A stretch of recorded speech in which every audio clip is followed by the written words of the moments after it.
వారి భావజాలం ఏమిటిది? వారి భావజాలం విగ్రహము అనే భావజాలం. బొమ్మ కాదు. బొమ్మకు విగ్రహానికి చాలా తేడా ఉంది. బొమ్మలన్నీ బొమ్మలే, విగ్రహం వేరు. విగ్రహం వెనుక ఒక భావజాలం ఉంది.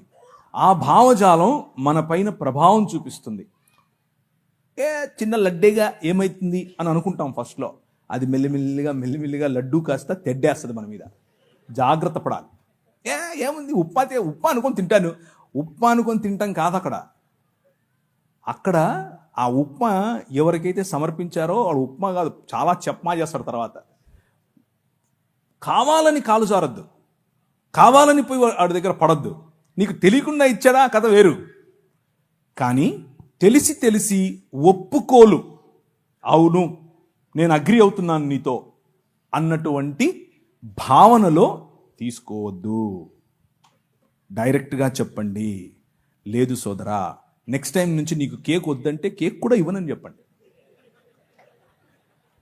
నీ ప్రాబ్లం ఏంటి? నేను కేక్ ఇస్తే నువ్వు తినకూడదు, అంతే కదా. కేక్ ఇయ్యనబ్బా, అంతేగా, అయిపోలే. కానీ మన ఇద్దరం దోస్తే మళ్ళా ఫ్రెండ్షిప్ వదలద్దు, ప్రసాదం వదలండి. ప్రసాదం అంటే కేవలం భోజనం గురించి మాత్రమే చెప్పట్లేదు నేను. ఉదాహరణకు మీ పిల్లలకి ఏదైనా డ్యాన్స్ నేర్పించాలనుకుంటున్నారు. డ్యాన్స్ తప్పేమీ లేదు, లలిత కళలు తప్పు కాదు. లలిత కళలు మన దేవుని, మన ఆయనవే. కానీ మా నాయన దగ్గర కాకుండా ఆడేనో ఒక ఆయన ఉంటాడు నటరాజు అని, ఆయన దగ్గరికి వెళ్ళి ముందు ఇట్లా పెట్టి అయ్యొద్దు. ఆ డ్రామాలు మనకొద్దు, మన పిల్లలకి అది అస్సలొద్దు. ఒక్కసారి చేశారా అది జీవితాంతం పట్టుకుంటుంది.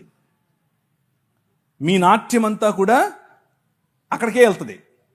నీ తండ్రికి ఆరాధనగా ఉండదు. నీ పాట పాడేటప్పుడు ఎవరిని తలుచుకుంటున్నావు? ఎవరు నీ మధ్యలో ఉంటున్నారు? ఎవరికి ఆరాధనగా నీ పాట? నీ పని కొంతమంది పని కేవలం డబ్బు కోసం చేస్తారు. ఆ డబ్బు మీకు విగ్రహం. కేవలం ప్రసాదం దగ్గర, ఉప్మా దగ్గర అది అక్కడ ఆగకండి. ఇది చాలా పెద్ద కాన్సెప్ట్. కొంతమందికి కులం ఒక విగ్రహం. దాని కిందనే బతుకుతూ ఉంటారు. పెళ్లి చేయాలంటే కులం కావాలి, భోజనం చేయాలంటే కులం కావాలి, ఎవరి దగ్గరికైనా వెళ్ళాలంటే కులం కావాలి. అసలు మనోడా కాదా అదొక విగ్రహం. విగ్రహార్పితం నువ్వు యాక్చువల్గా అప్పుడు. సో విగ్రహం అనేది నిన్ను మనిషి స్థాయి నుంచి తగ్గిస్తుంది, పశు స్థాయిగా మారుస్తుంది. మెల్లిమెల్లిగా దాని భావజాలం నీ పైన పట్టి పీడిస్తుంది.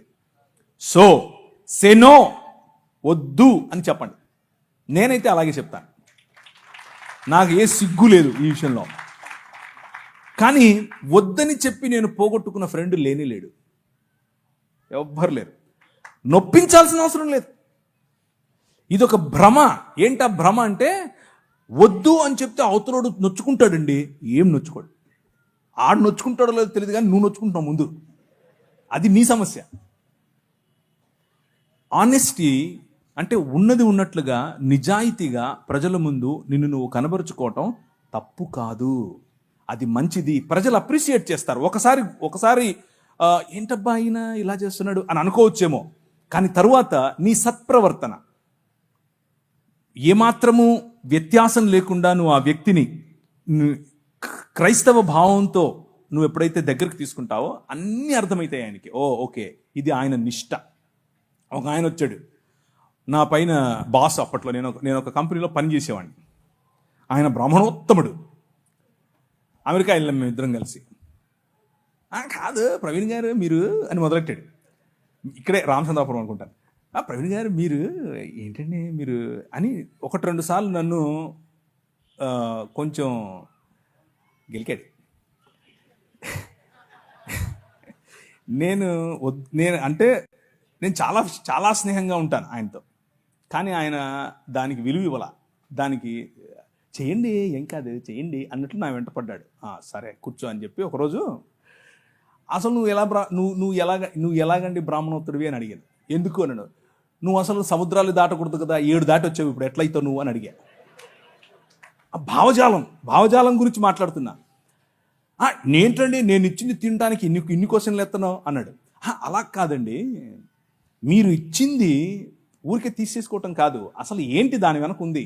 అని అడిగితే మీరు నాకు ఇది చెప్పారు, మరి మీరు చెప్తున్నది పాటించట్లేదు కదా అని అడిగాను. లేదండి, మరి మేము చాలా స్వచ్ఛమైన ఇది అది అని ఏదో చెప్పాడు.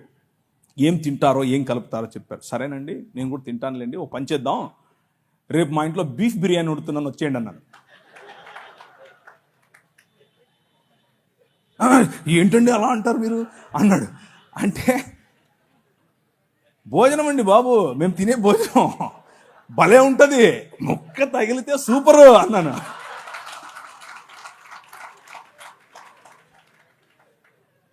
మీరు ఏ విధంగా ఇది తినడానికి జంకుతున్నారో, మీ నిష్టలో ఇది తినకూడదు అన్నది మీ భావన, తినరు. అలాగే మా నిష్టలో అది తినకూడదు అన్నది భావన, దాన్ని అర్థం చేసుకోండి. అంతేగాని పద్దానికి వచ్చి మీరు ఇలా క్వశ్చన్ చేస్తే నేను కూడా క్వశ్చన్ చేయాల్సి వస్తుందని చెప్పాను. బీఫ్ బిర్యానీ సూపర్ ఉంటుంది, దోశ వేసి పెడతా అన్నాను. బీఫ్ వండి దోశ బీఫ్ ఏంటండి ఆ కాంబినేషన్ ఏంటంటే, నేను అన్నాను భలే ఉంటుందండి బాబు, మీకు తెలియదు, సూపర్ ఉంటుంది. ఇంకా మా ఊళ్ళల్లో సంగటి చేస్తారన్నాను. సంగటి ఆయనకి తెలియదు, అర్థం కావట్లేదు ఆయనకి, సంగటి ఏంటి అంటున్నాడు.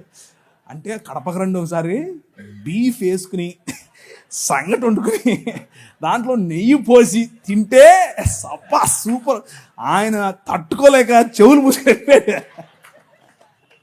టచ్లోనే ఉన్నాడు, ఇంకా ఫ్రెండే కానీ అర్థం చేసుకున్నాడు. ఆయన నన్ను పెస్టర్ చేయటం, నన్ను ఒత్తటం, నన్ను కావాలని ఒత్తేది నేను ఒత్తితే ఎలా ఉంటుందో అర్థం చేసుకుని ఆపేసాడు. సో ఫ్రెండ్షిప్ మంచిది, ప్రజలను కోల్పోవద్దు, కానీ నీ విశ్వాసం అంతకంటే ముఖ్యం. నీ విశ్వాసం అంతకంటే ముఖ్యం.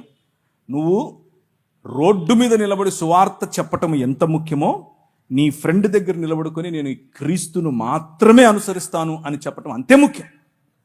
నువ్వు వాడిచ్చిందల్లా తీసుకొని తింటే నువ్వు అది చెప్పటం లేదని అర్థం, నీ సాక్ష్యం లేదని అర్థం. సో ఒకరిని గెలవటం కోసం అబద్ధం చెప్పక్కర్లేదు, సత్యం చెబుతూనే గెలవచ్చు. ఆ ప్రయత్నం చేయండి. ప్రార్థన చేసుకోకుండా తిన్నా కానీ అది భోజనమే, అది సామాన్యమైనటువంటి బ్లడ్డే, సామాన్యమైన ఉప్మానే, సామాన్యమైన పొంగలే. దానివల్ల నీకు వచ్చేది పెద్దగా ఏమి ఉందో లేదో అని కాదు. మెయిన్ పాయింట్ ఏంటంటే, అర్పించినటువంటిది ఒక భావజాలానికి, ఆ విగ్రహము వెనుకున్నటువంటి ఒక ఆలోచన శక్తి, ఆ విగ్రహం వెనుకున్నటువంటి పడద్రోయబడినటువంటి దేవదూతల సమూహములలో ఒకరికి ఆ విగ్రహం అర్పితం. నువ్వు దాన్ని ఆవాహయామి అంటున్నావు, అలాంటివి చెయ్యొద్దు. ప్రార్థన చేసుకుని ఆవాహయామి ఏంటి?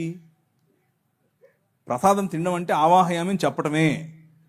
ప్రార్థన చేసుకుని పిలవాలా? పిలిచేవాళ్ళను ప్రార్థన చేసుకుని సరే నేను ఏకీపిస్తున్నాను ప్రార్థన చేసుకుని ఏకీపించాలా? అవసరం లేదు. ఇంత కష్టం ఎందుకు? వాక్యం చెప్తోంది. నువ్వు ఏదైనా మార్కెట్లోకి వెళ్ళావు, కొనుక్కున్నావు, ప్రార్థన చేసుకో, తిను.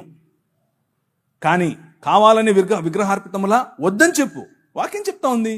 అలా చేస్తే పోలా? దానికి దాన్ని ఏమంటారు, థియోలాజికల్ ఇది చేయాలా?